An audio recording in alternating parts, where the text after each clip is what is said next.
not hit the red subscribe button yet, you can do so now by hitting the red subscribe button below.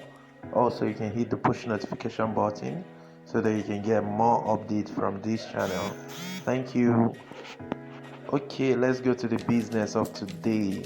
Erica was seen flying a private jet today. Recall that Erica was disqualified from the Big Brother Naija house during the show after violating the rules of Big Brother, but her life is still going great after the show. She has been invited to different interviews. One was by Dele Momodu, and she has been invited by Kid Wire's family and different people.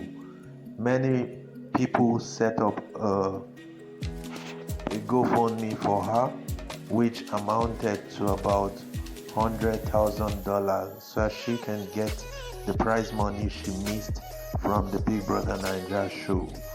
Also, this night she was seen hanging out with the vice president's daughter Kiki Osinbajo.